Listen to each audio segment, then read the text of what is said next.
I'm Mike Perry, and I'd like to share a story with you I like to think of as halfway home. Listen, I said, why are we going all the way to Canada? We have to cross the bridge. It's Memorial Day. It'll be packed. Why not just meet them on Grand Island? That's the United States. You don't even have to go through customs. I could tell by Sue's face I wasn't getting anywhere with my logic. So I drove over to Bobby's. Now let me explain. I drove my VW van, my 66 VW van, over to Bobby's. Bobby had a beautiful house on the Niagara River. Bobby had a sailboat, and it was the first nice day in May. So we were taking his sailboat across the Niagara River to the Bedell House, a watering hole that everyone frequented, especially on a day like today. Well, soon enough we were at Bobby's and we got on the boat, and Kitty and Pete met us there. Now, they're kind of the nervous type. Kitty and Pete put on life vests almost instantly. Bobby had pulled the rope on that motor that was, what, this big? I said, you got to get it back on your lawnmower when we're done. I was using inappropriate humor, and I thought it was appropriate because, you see, Bobby had a boat. I had a bicycle. Bobby had a beautiful house and a Corvette. I had an apartment that I shared with roommates and a 66 VW van. Bobby worked for the family business. I tended bar and went to school. But most importantly, you see, Bobby used to date Sue, and Sue and I were engaged. So inappropriate humor was kind of a nervous reaction. But soon enough, we found ourselves on the Niagara River, and it was, in fact, a beautiful day. That little motor didn't have to work hard at all, because the Niagara River is a powerhouse, running from Buffalo, New York, where we lived at the time, all the way 10 miles north to the falls. You know, Niagara Falls. Now, the Niagara River splits itself around Grand Island, which was our destination, and soon enough we pulled up to the Bedell House, and as Bobby inched to the dock, I jumped off and tied my double half-hitch bowline, square knot, whatever. Bobby jumped off when we were in, checked my work, but as we got to the Bedell House, the party was already going full force. There was a piano player, people were singing, the place was packed, and he seemed to know everyone, and Sue seemed very comfortable as well. I was kind of the new guy at that time, and well, I was surprised. Eventually, I ran into my cousin. He was quite the boater.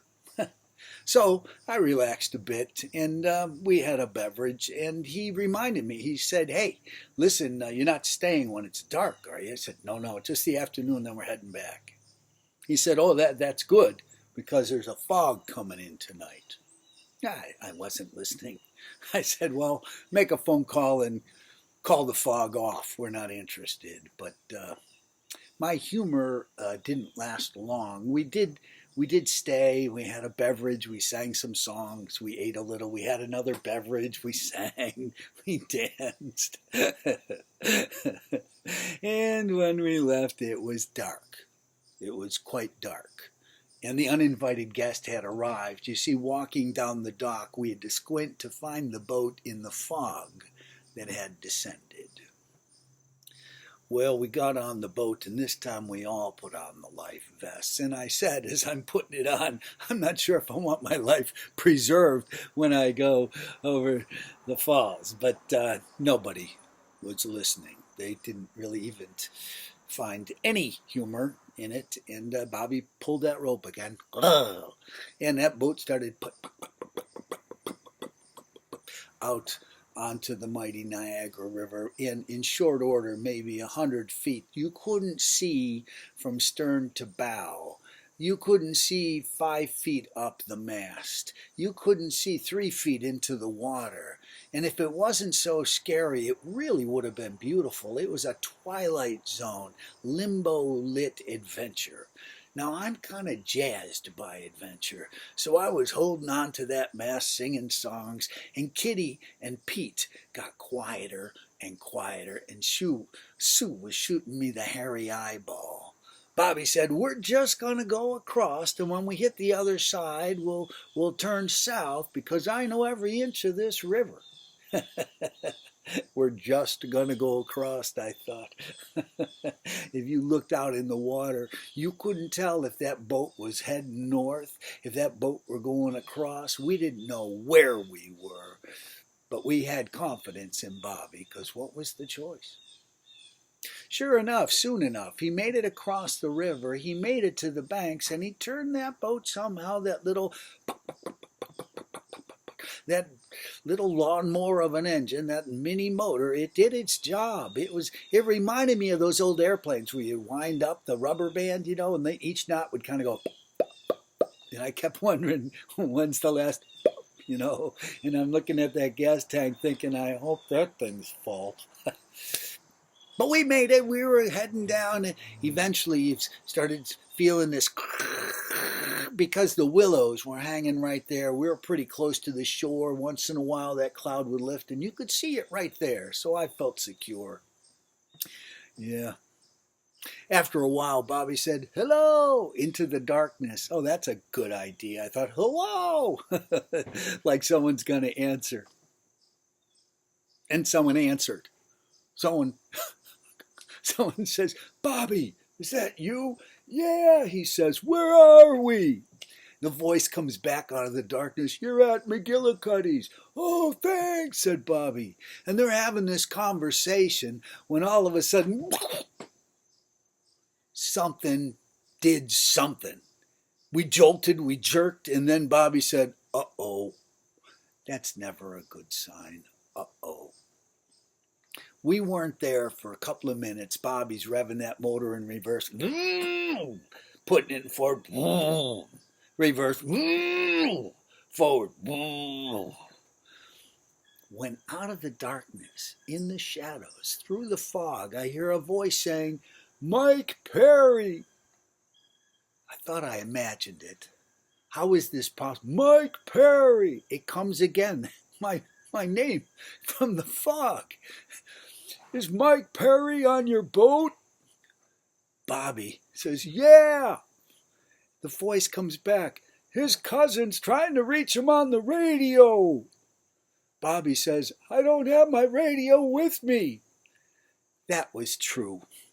It was also true he didn't have his generator. He didn't have supplies. He had no lights. He didn't have a foghorn. Total violation of the seafaring registrar. I don't know. What is the equivalent of rules of the road on the water? Rules of the water.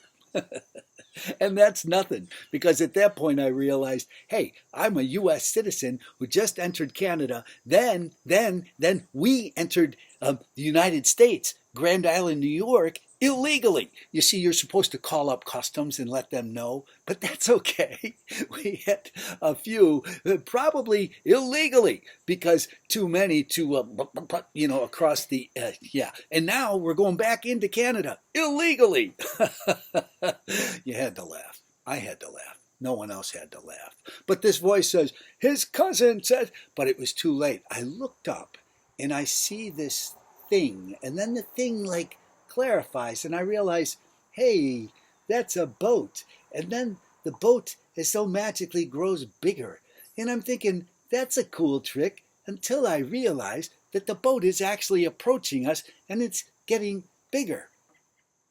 Now that is the moment that I understood the first rule of the seas. It goes like this. Boats have no brakes. Oh boy. All of a sudden, our little boat, Bobby's got it trying to reverse, to move us out of the way of this boat that's now, he's trying to reverse too. The boat's getting bigger and bigger and bigger, and then like magic, it stops. As it stops, I understood fully the sailor's law number 2, which clearly states things that are said at sea stay at sea.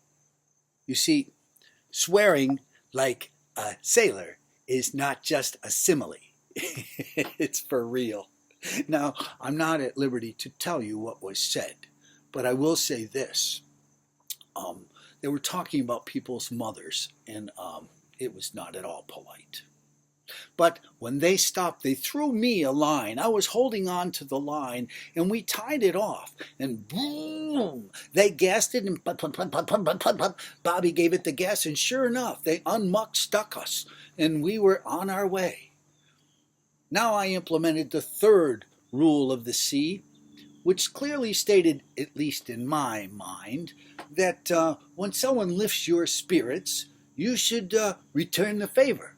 So I lifted Bobby's spirits and picked up a large bottle of vodka, which I tossed over to them and said, "Thank you, tell my cousin I'm fine."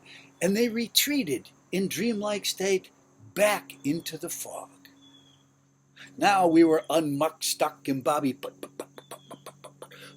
putted us down the shoreline till eventually we did in fact reach his dock. Glorioski, what a day.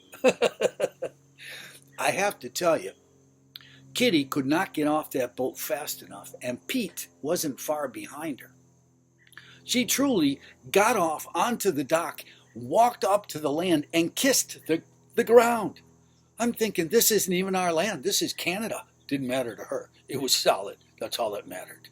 Pete politely turned around and said, see you later. But I'm not sure anyone believed him. In fact, I've never seen him again.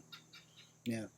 Sue and I got off politely and tried to figure out how we could help Bobby while walking backwards quickly towards my VW van. We waved goodbye, and Bobby was primping and checking his boat.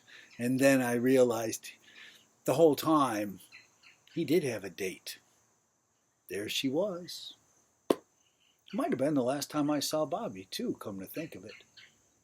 About a half hour later, put, my old 66 VW van was heading over the Niagara River, the Peace Bridge, for the 4th time that day.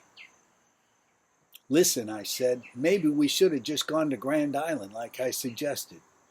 You know, Mike, she said, I believe you're right. And at that point, we were halfway home.